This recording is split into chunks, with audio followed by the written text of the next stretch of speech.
Assalamualaikum warahmatullahi wabarakatuh. Waalaikumsalam warahmatullahi wabarakatuh. Bismillahirrahmanirrahim. Alhamdulillahirabbil alamin. Wa bihi nasta'inu ala umuri dunya waddin. Assalatu wassalamu ala asyrafil anbiya'i wal mursalin. Sayyidina wa habibina wa syafi'ina wa maulana Muhammadin wa ala alihi wa ashabihi Rasulillahi ajma'in. Rabbi shrah li sadri wa yassir li amri wa hlul 'uqdatam min lisani yafqahu qawli. Amma ba'du. Hadratul karami, para alim, para ulama, bapak-bapak, ibu-ibu, jamaah salat maghrib Masjid Raya Istiqomah yang berbahagia. Pertama, marilah kita selalu mengucapkan puji syukur kita kepada Allah Subhanahu wa Ta'ala atas nikmatnya, atas karunia-Nya yang telah Allah limpahkan kepada kita, dan juga yang Allah telah menakdirkan kita bisa berjamaah sholat maghrib di masjid ini. Mudah-mudahan ibadah kita selalu menjadi ibadah yang bisa diterima di sisi Allah Subhanahu wa Ta'ala. Selanjutnya, salawat dan juga salamnya Allah semoga selalu tercurahkan kepada pemimpin kita, yaitu Nabi Agung Nabi besar Muhammad Sallallahu Alaihi Wasallam. Kita berharap mudah-mudahan kita semua dijadikan oleh Allah menjadi hamba-hamba Allah yang bisa mengikuti dan menghidupkan sunnah-sunnahnya dalam kehidupan kita sehari-hari, menjalankan apa perintahnya dan menjauhi apa yang dilarangnya, dan kita menjadi orang yang digolongkan menjadi umatnya dan mendapatkan keberkahan syafaatnya. Amin Allahumma amin. Bapak Ibu yang saya hormati, kemudian malam ini mari kita niatkan mengaji lagi. Mudah-mudahan kajian kita malam ini diridhoi dan diberkahi oleh Allah Subhanahu wa Ta'ala, dan mudah-mudahan nanti yang kita sampaikan bisa menjadi tambahan ilmu yang bermanfaat, maslahat, barokah untuk kita semua, dan bisa kita amalkan dalam kehidupan kita sehari-hari. Bapak Ibu yang saya hormati, Allah Subhanahu wa Ta'ala berfirman dalam Al-Quran, Bismillahirrahmanirrahim. Wattini waszaitun wa turi sinin wa hadzal baladil amin. Laqad khalaqnal insana fi ahsani taqwim. Tsumma radadnahu asfala safilin ilal ladzina amanu wa 'amilus shalihati. Dari ayat ini, dari firman Allah ini dapat kita ambil sebuah mutiara ilmu yang amat sangat dalam, di mana dari ayat ini Allah memberi pengertian kepada kita bahwa Allah telah menciptakan kita ini menjadi makhluk yang bernama manusia. Laqad khalaqnal insana, kita telah menjadikan yang namanya makhluk bernama manusia ini, ya kata Allah, fi ahsani taqwim, di dalam paling baik-baiknya bentuk. Kita tahu bahwa makhluk Allah ini bukan cuma manusia, ada malaikat, ada jin, ada binatang, ada juga pepohonan dan bebatuan, tumbuh-tumbuhan, yang semuanya itu makhluk yang Namun Allah mengatakan dalam firman-Nya ini, di antara semua ciptaan Allah itu ternyata manusialah yang menduduki ahsan taqwim, yang paling baik bentuk, yang paling sempurna untuk kejadiannya, itulah manusia. Namun dilanjutkan firman Allah lagi, summa radadnahu asfala safilin. Setelah manusia dibentuk dengan pembentukan yang sempurna, lalu kami kembalikan, kami lepaskan dia di asfali safilin, pada derajat yang paling serendah-rendahnya. Jadi mohon maaf Bapak Ibu, ada kelompok-kelompok manusia yang derajatnya bisa lebih rendah daripada binatang. Kalau dia sudah terhempas pada asfalas safili. Apakah kemudian semua manusia akan terhempas pada tingkatan asfalas safili? Ternyata tidak. Karena Allah mengecualikan ilal ladzina amanu wa amilus sholihat. Orang yang mampu bertahan pada ahsan taqwim, yaitu mereka orang-orang yang memiliki iman, punya iman kepada Allah Subhanahu wa Ta'ala. Orang yang punya iman kepada Allah, iman pada malaikat, iman pada kitab, iman kepada para nabi, mereka yang punya iman, mereka itulah orang-orang yang masih tetap dalam ahsan taqwim, makhluk terbaik, terindah, tersayang, dan dicintai oleh Allah Subhanahu wa Ta'ala. Jadi pilihan pada diri kita semua. Apakah kita ingin bertahan pada ahsan taqwim atau terhempas dalam asfalas safili? Caranya kita harus punya iman. Bukan cuma iman saja, wa amilus sholihat. Iman yang dibuktikan dengan amal yang soleh. Nah, banyak zaman sekarang ini orang ngaku-ngaku iman, namun amal solehnya zong. Kalau di Indonesia ini di sensus KTP dikumpul, semua KTP banyak muslim. Banyak KTP ini Islam keluar, ya kan? Namun tidak sedikit kita tengok ada masjid, ada musola yang dikelilingi oleh penduduk masyarakat yang berKTP muslim, namun masjidnya sepi, musolanya sepi. Saat panggilan azan berkumandang, banyak yang tidak datang ke masjid, banyak yang tidak datang ke musola. Ya. Jadi kita punya pilihan, jangan mengikuti kelompok seperti itu namanya kelompok Islam KTP. Nah, kalau kita ini Pak kelompok KTP Islam, jangan dibalik. Jadi kita ini kelompok KTP Islam, jangan Islam KTP. Ayo.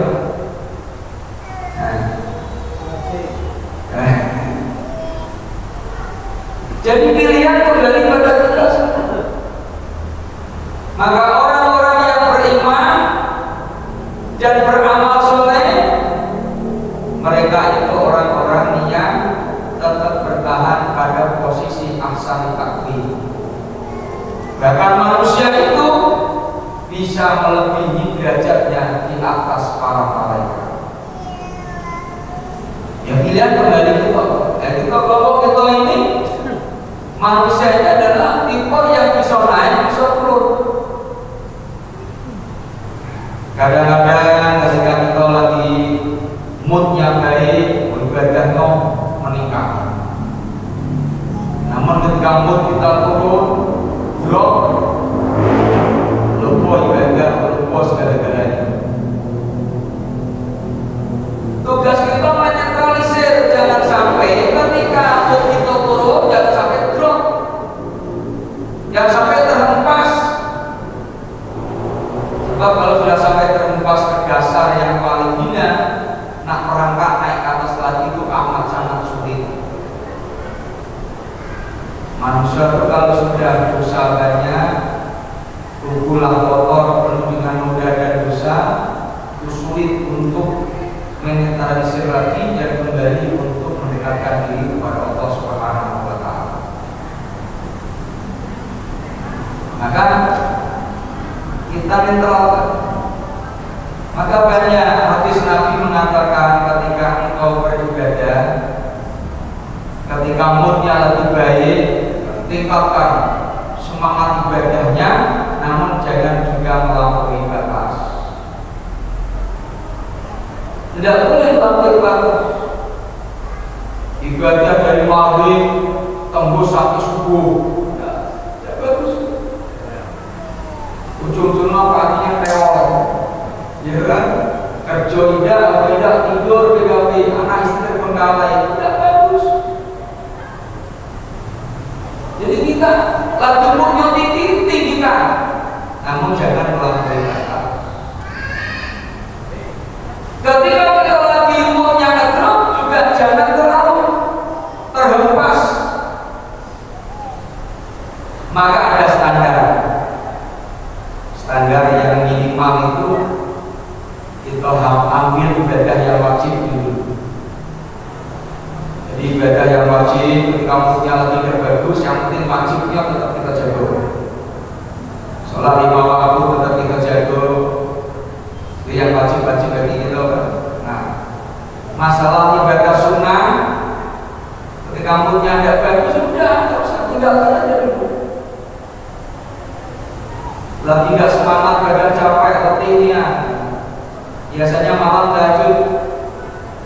Yo, sekali-kali tidak tahajud tidak apa-apa. Ya, karena tahajud itu tidak wajib bagi kita. Wajib bagi Rasulullah, sunnah bagi kita. Nah, artinya apa? Kita menetralkan seperti itu.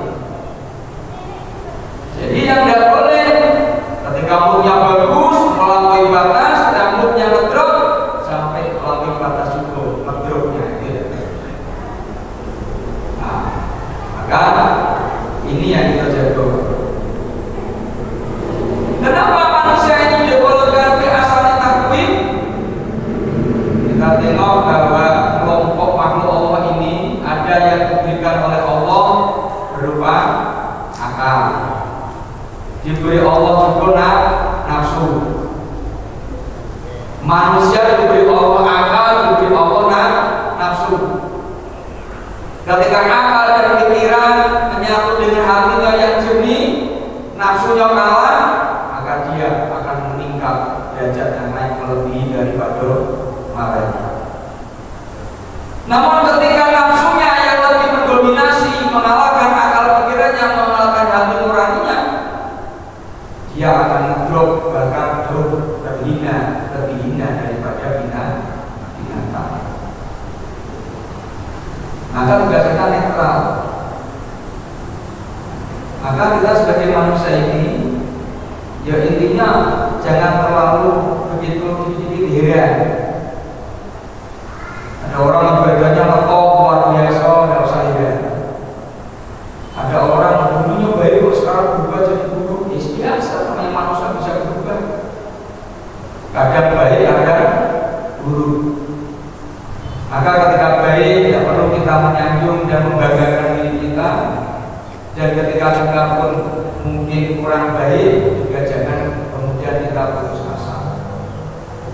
Selagi kita masih diberikan oleh Allah umur panjang, kesempatan, maka itu ada kemungkinan pertama Allah mengingat kita, meningkatkan ibadah kita. Ada memberikan kesempatan pada kita untuk kita meningkatkan ibadah kita lagi.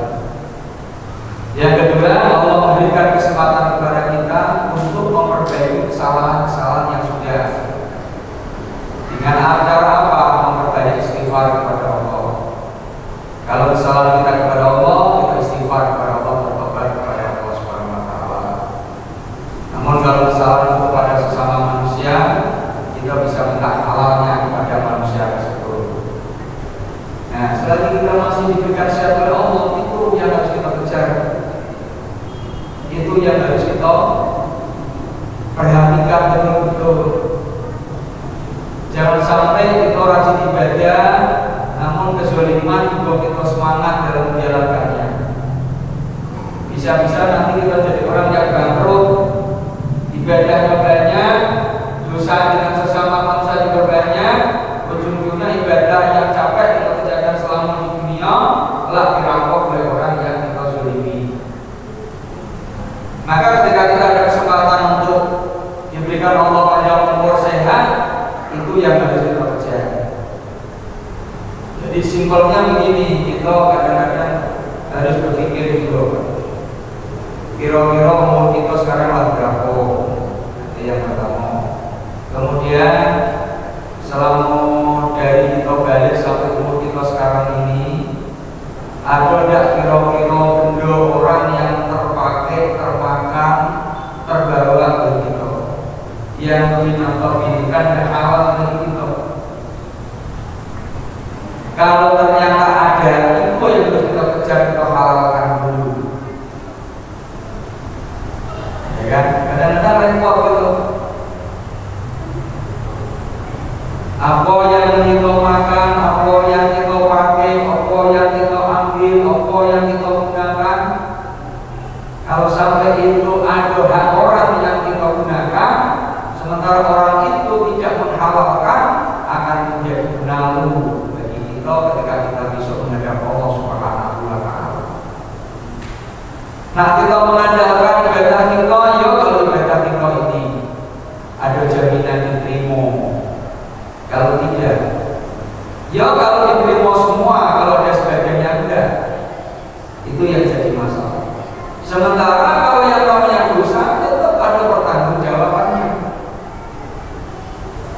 Kalau ibadah kita pilih-pilih antara diterima dan tidak. Namun kalau dosa langsung ada balasan dari Allah, ada pertanggungjawaban langsung kepada Allah Subhanahu wa taala. Nah, maka tugas kita yang paling penting, kita harus menjaga agar pada posisi asani taklim tersebut. Gunakan akal pikiran kita, hati nurani kita untuk berpikir mana yang baik dan mana yang buruk. Yang baik kemudian kita ambil, kita gunakan, yang buruk kita tinggalkan. Terus itu berupaya kita tinggalkan sampai kita berada pada posisi yang sempurna dan posisi di mana kita insya Allah selamat pada asal takdir tersebut. Maka dari sini kemudian dapat kita pahami bahwa sebenarnya Allah menginginkan kita itu agar terus menjadi orang yang terbaik, orang yang selalu disayangi dan dicintai oleh Allah Subhanahu wa taala. Innallaha thayyibun wa la yuhibbu illa thayyiban. Innallaha qaribun minal muhsinin. Allah itu sangat dekat dengan orang-orang yang baik. Nah, dekat ini dalam Quran tidak dibatasi waktu dan tempatnya. Kalau sudah tertentu Al-Quran bahwa Allah itu dekat dengan orang yang baik, ketika kita jadi orang baik, tentu Allah akan dekat dengan kita. Di mana dekatnya? Itu pertanyaan yang luas jawabannya. Bisa saja ketika kita masih di dunia ini Allah sudah dekat dengan kita. Bisa saja besok ketika kita di alam kubur Allah dekat dengan kita. Bisa saja besok ketika kita di akhirat Allah dekat dengan kita. Karena di dunia, di alam kubur, di akhirat kita sama Allah Subhanahu wa taala. Kalau Allah dekat dengan kita, alangkah enaknya hidup kita. Ini yang paling penting. Maka apa? Belajarlah kita menjadi orang-orang yang bersih, orang-orang yang baik, orang-orang yang dicintai dan dekat dengan Allah Subhanahu wa taala. Lalu bagaimana agar kita menjadi orang yang baik dan orang yang istimewa di hadapan Allah Subhanahu wa taala? kitab Tanbul Ghafilin itu ada makalah ulama, ya kan? Inna afdolan nasi man kana fihi khamsu khisalin. Inna afdolan nasi man kana fihi khamsu khisalin. Bahwa orang yang paling mulia, yang paling istimewa di sisi Allah, maka nafihi khamsu khisalin, orang yang memiliki 5 karakter. Mudah-mudahan kita kelima-limanya punya semua. Kalau tidak punya ya 1-2 mulai lah, karena nggak jauh dari depan ya. Yang pertama, ayatuna muqiman bi ibadati rabbih. Yang pertama, dia adalah orang yang selalu menegakkan ibadah kepada Allah Subhanahu wa Ta'ala. Dimanapun kita berada, dalam kondisi bagaimanapun, jadilah kita orang yang menegakkan ibadah kepada Allah. Kondisi kaya raya, rajin ibadah. Kondisi sedang, rajin ibadah. Kondisi banyak duit, rajin ibadah. Kondisi tidak punya duit, rajin ibadah. Kondisi miskin, rajin ibadah. Itulah orang-orang yang istimewa di sisi Allah. Coba ya, jadi agak susah kadang-kadang. Kalau lazimnya orang nih Pak, kalau duitnya lagi banyak, semangat ibadahnya. Dicoba dikit, utang tambah, ya mulai. Pikiran kacau, tidak kenal lagi masjid, tidak kenal lagi ibadah. Ya kan dengar azan lewat, akhirnya kayak galau, pusing, akhirnya nyentru, ya kan tidak sungguh-sungguh. Nah ini tidak itu. Ya kan, pertama Pak, kita harus jadi orang yang selalu menegakkan ibadah. Ya, makanya mari kita berupaya meniru bagaimana ibadah Rasulullah SAW. Ya kan? Rasulullah yang selalu menjaga sholat 5 waktu berjamaah. Ya kita belajarlah dari situ dulu, kita mulai. Tidak usah mulu-mulu tinggi-tingginya kajiannya kan, adalah sholat jamaah dijaga betul dulu. Ya kan? Ketemu zuhur nunggu asar, ketemu asar nunggu maghrib, ketemu maghrib nunggu isya, ketemu isya nunggu subuh. Jadi hidup kita hanya nunggu untuk ibadah, udah keren kan? Namun kayak gitu ya, ada niatnya. Ya kalau dari niat Pak, wah boleh kita campur tangan gitu. Maka salah satu yang bisa menghancurkan dosa dan kesalahan, inna min rafil khotoya kasratul khoto ila masjid, memperbanyak langkah menuju masjid itu menghapus banyak dosa-dosa kita. Ini makanya kenapa orang yang rajin menjaga sholat 5 waktu dengan berjamaah, walaupun umur di dunia ini hanya mungkin 50 tahun, namun besok di akhirat akan masuk surga selama-lamanya, padahal ibadahnya cuma 50 tahun. Sebaliknya orang kafir tidak pernah ibadah maksiat terus, umurnya cuma 40 tahun mati. Ya, kemudian dimasukkan Allah ke neraka selama-lamanya, berapa saja? Cuma 40 tahun. Nah, maka ini jawabannya.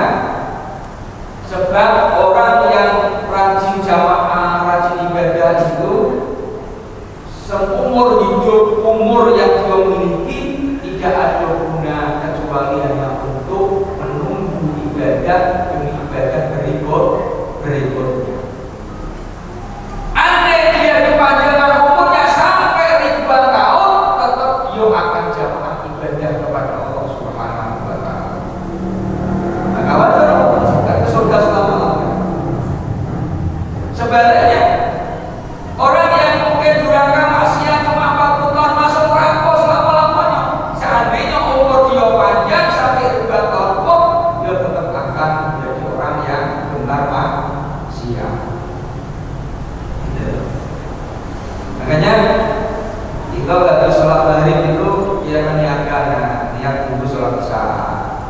Isya jadi nunggu sholat subuh. Jadi umur kita ini hanya untuk nunggu ibadah kepada Allah. Keren Pak. Tidak ada niat yang lain. Nanti agak bisa tarik, jalan-jalan, ini lain. Di sholat Isya pakai apel dan sebagainya. Itu tidak usah diniatkan. Itu pertama optik dari situ terjaga agar kita menjadi orang yang beriman di ibadah Rabbi. Jadi orang yang selalu menegakkan ibadah kepada Allah Subhanahu wa taala.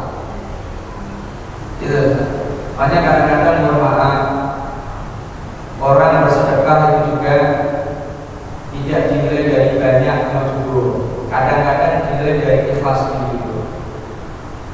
Ada orang sedekah 5.000, sementara yang situ 100.000. Kadang-kadang lebih mulia yang 5.000 daripada yang 100.000.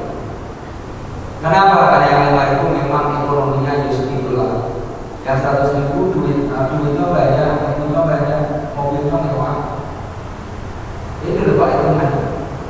Maka mari kita mulai belajar agar diri kita menjadi orang yang selalu ibadah kepada Allah Subhanahu wa taala.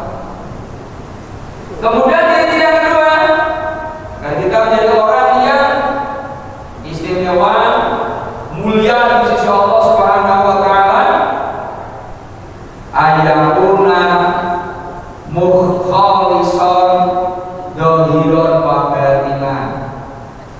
Dia selalu menjadi orang yang ikhlas dalam beribadah, ikhlas zahir dan batin. Ini mohon maaf Pak, sulit jadi orang ikhlas dalam diri. Betul. Semua ibadah pakai pamrih semua. Ya kan? Orang nyembah ini, dia begini, dia begini. Coba niatkan karena Allah, ikhlas karena Allah. Walaupun keikhlasan itu mungkin masih dalam taraf belajar, namun tetap kita harus memulainya. Belajar ikhlas kepada Allah. Kadang-kadang para bermaaf karena hidup dunia ini banyak ujian dan cobaan yang Allah berikan. Dicoba oleh Allah sakit, ikhlas tidak kita dengan ujian itu. Kalau dengan sakit kita mengutuk tiap hari ngomel terus ada ikhlas namanya. Ya kan? Itu sakit yang tidak bisa menghancurkan dosa. Ya. Kita belajar dari ulama-ulama dulu, kadang-kadang sakit itu sabar. Ya, kita tahu tingginya nilai sakit itu tentu tidak akan ada kita ngeluh dan butuh pada Allah, ngomeli pada Allah. Karena apapun yang Allah terapkan dalam hidup kita, itulah yang terbaik untuk kita. Jangan bertanya, aku kerja tapi pada kayu-kayu. Sekarang ini itulah yang baik gitu. Andai sekarang Allah buat kita kaya, duit kita banyak, mobil kita mewah, mungkin lumpuh kita dengan kesini, lumpuh kita dengan ibadah, lumpuh kita jamaah, sibuk ngurus kebun dan sebagainya.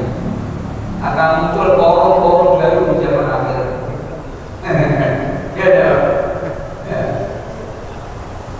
Karena orang diuji dengan kenikmatan lebih berat daripada diuji dengan kesengsaraan. Berapa banyak orang yang diuji dengan kesengsaraan sanggup, namun tidak banyak orang yang mampu diuji dengan kenikmatan. Tuh, maka tanamkan keikhlasan. Wa ma umiru illa liya'budullaha mukhlishina lahu-d-din hunafa. Tidaklah diutus kamu semua illa liya'budullah, kecuali ada untuk ibadah kepada Allah. Gimana cara kita nih biar tujuan kita juga untuk ibadah kepada Allah itu tadi Pak? Tapi sholat baik, untuk sholat sah, tujuan itu lah.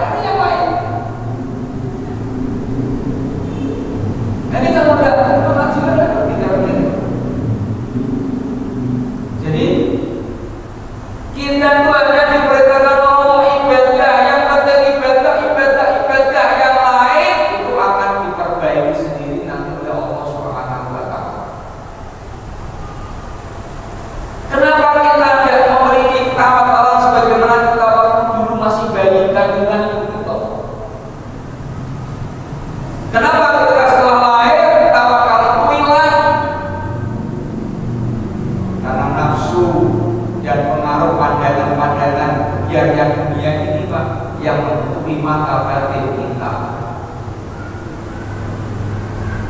Dulu ketika kita dalam keadaan beres semua, ya kan, tidak mikir makan, tidak mikir minum.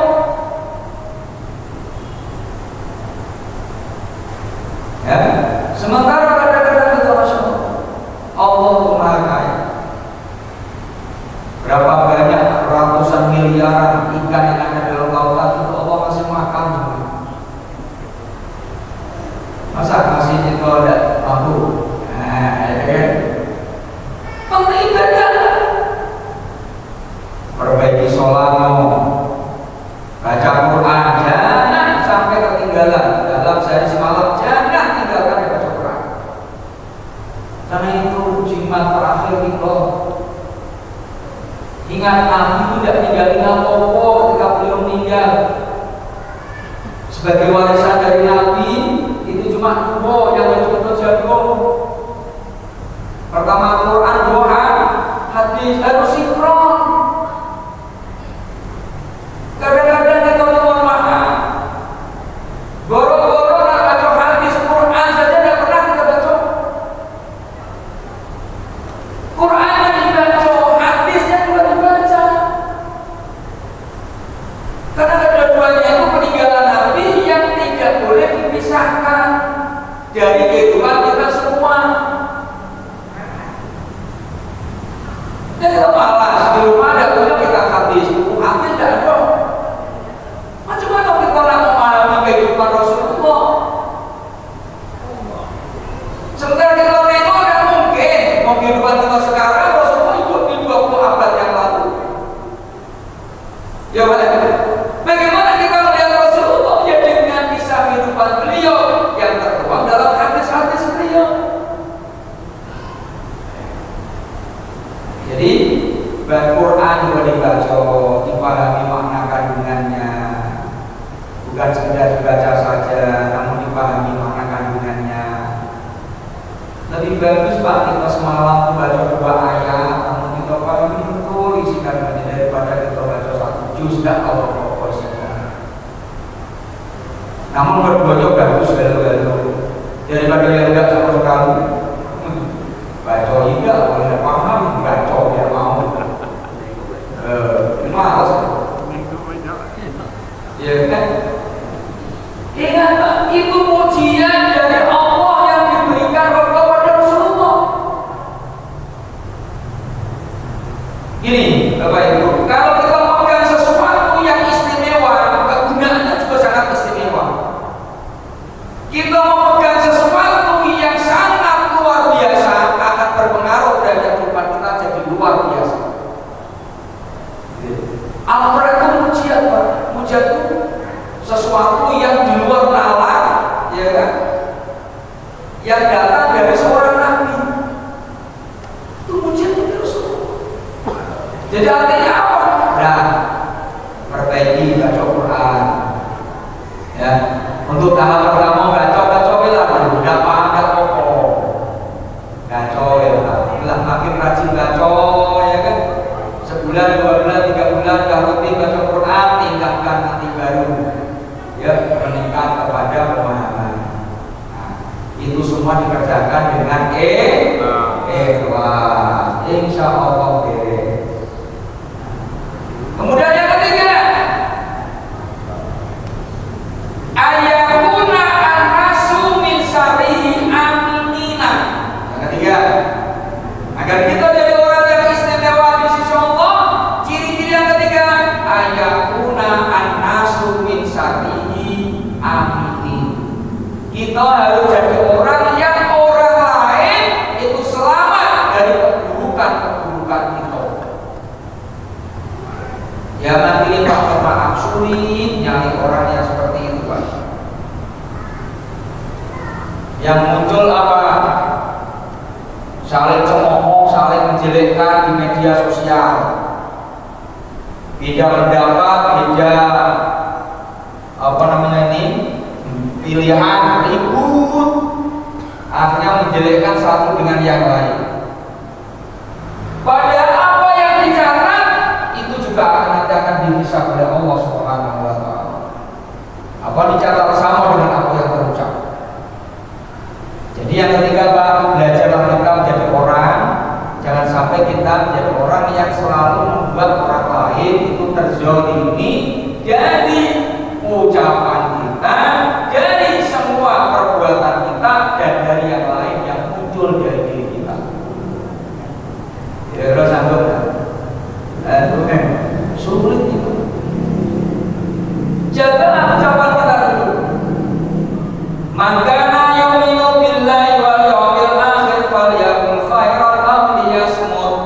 Siapa yang mengaku beriman kepada Allah, lebih baik dia ucapkan yang baik. Kalau tidak bisa, lebih baik dia.